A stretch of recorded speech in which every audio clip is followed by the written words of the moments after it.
So what we're doing here, we're pulling the motor on a 2002 Ford Powerstroke. Starters, it's great to have snap-on tools. It makes the job a lot easier than the hand tools. First off, you got to remove the plastic valves here. I've already done. AC condenser, radiator brackets. Then we're going to be pulling this core support here across out, held in with these two 13mm bolts, 2 on each side. We'll remove that, take out the condenser, the radiator, go to the fan. I'm going to get busy, so I won't be talking a whole lot. When I get to the next step, I'll go there. I need to get a big 13mm.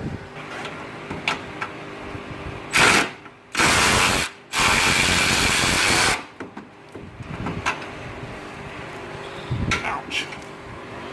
I'm going to have to go get me a wrench because this is just too tight of a fit in there. So we'll have to do some of it by hand.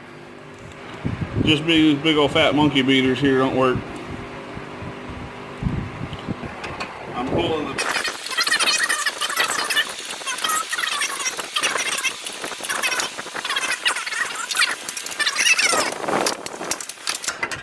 Oh, Lord. And of course, first step, what you want to do before you start doing any of this is take off your negative battery post, which I have not done yet because I'm a professional. And I will not short stuff out, but I will get to that here in a few minutes before I get to messing with any of the electrical stuff.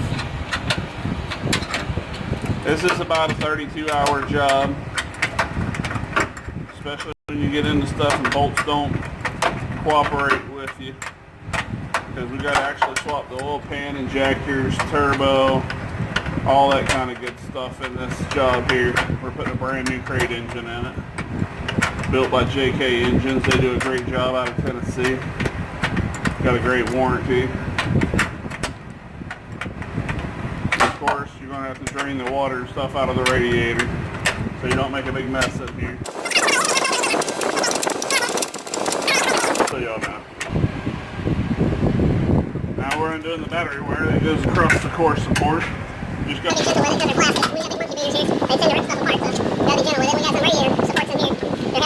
looks like possibly 8mm as well. Let me see, might be a 10. Yeah, sure, that's going to be a 10. Just undoing the radiator. Hold the intercooler and stuff in.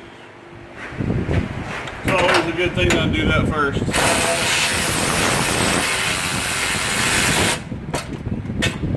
You just go ripping on it, trying to pull it out. Make sure you keep a bucket.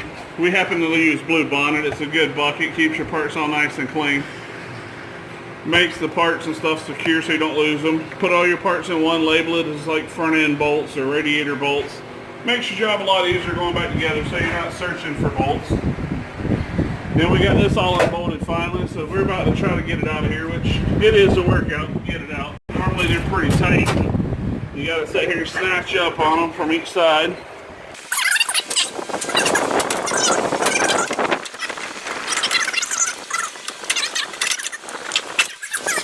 There you go. This is what you call the core support. Bolts your hood latch cable to, and then some other shit falls out of there. But that bolt's there. Of course, I didn't show that earlier. Bolts out here holding the coolant reservoir in. I don't know if you can see, but it's kind of long and dark down in there. There's 2 bolts. We took these bolts out of this coolant reservoir here. Got to unhook the hose from the end here, which I already disconnected. And we did put a light up in here, you know, make it see a lot better because it's dark in the shed, especially when it gets later in the evening. But you got to disconnect this coolant hose from the end of your tank. There's another one down up underneath here you can't see. It's very hard to get the light to. And my camera is messing up bad because it's blurry. Gotta try to fix that. Okay, it's fixed now. And down up underneath here we got another hose that's very hard to get to. You can't really see it, but you gotta get it off the bottom of the reservoir.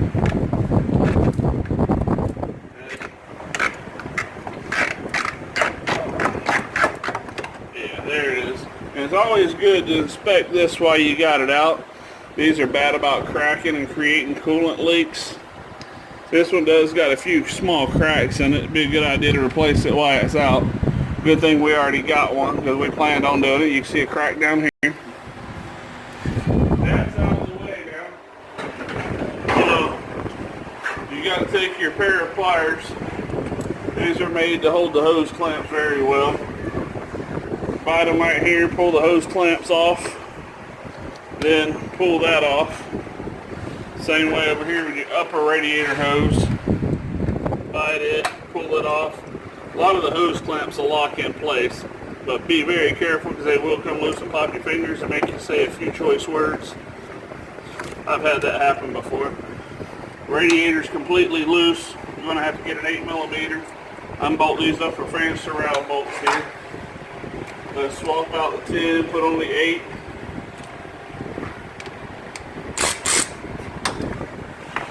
One on each side.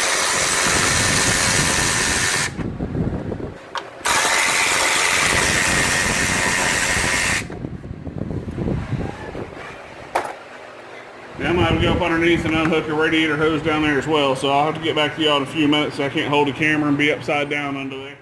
Two people to do it, but sometimes you don't have it. Once the radiator lines and all that stuff's disconnected, you've got your coolant drain. Try to lift this up out of here. It's going to be hanging on the fan shroud. We'll get that out of the way here in a minute. Maybe.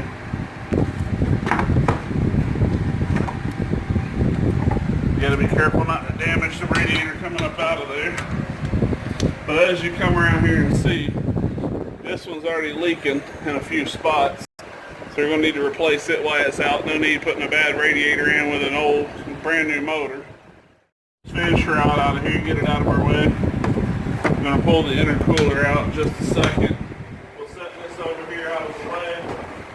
Come back, again, get a 7/16 or 11mm. They're both pretty much equal. Stick down here.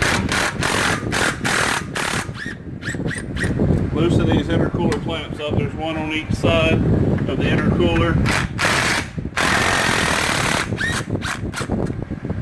Get the nuts good and loose.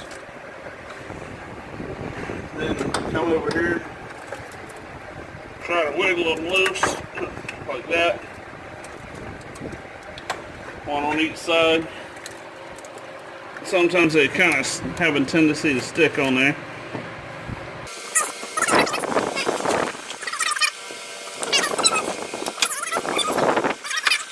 Fit as well. Let's see if we can get it to pop loose.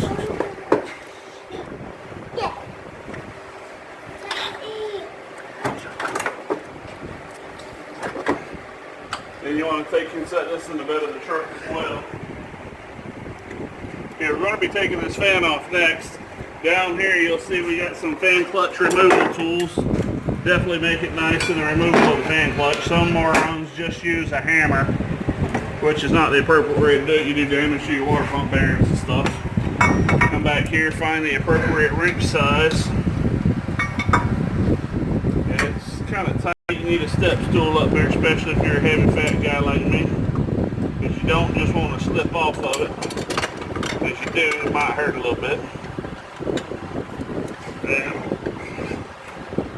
try not to elbow anybody in the face while you're doing this. Get it work loose like that. Come over here and lay your tools down. And spin this loose. The fan.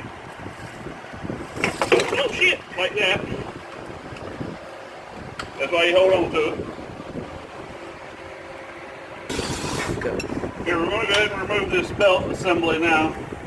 Stick your 1/2-inch pull bar in here, or belt tool, whichever one you have. That just happens to be a pull bar. And get the best spot you can get leverage on it to release the belt.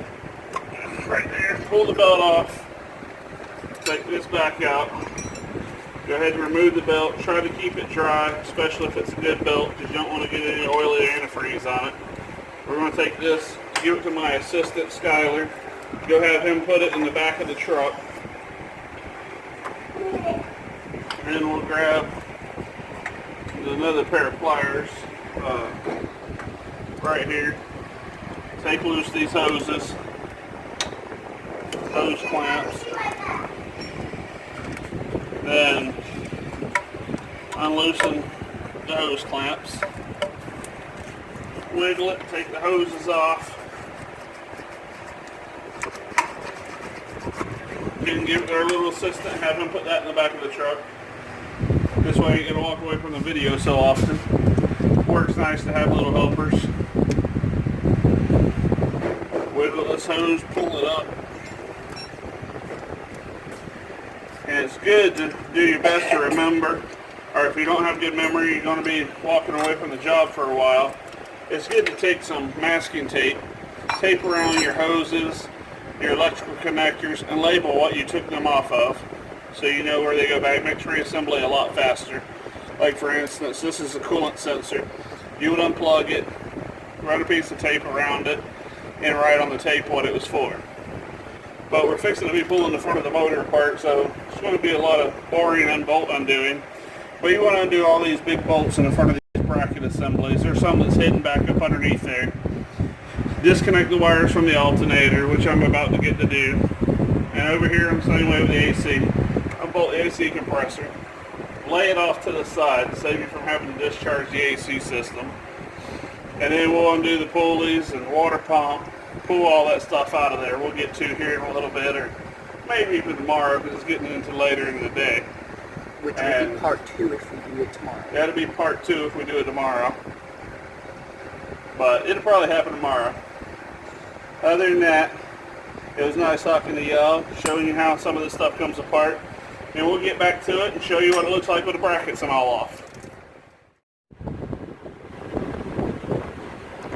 Okay, ladies and gentlemen, as you can see, we went ahead and bolted all these brackets. I'm going to take a bungee cord and secure this to the side securely.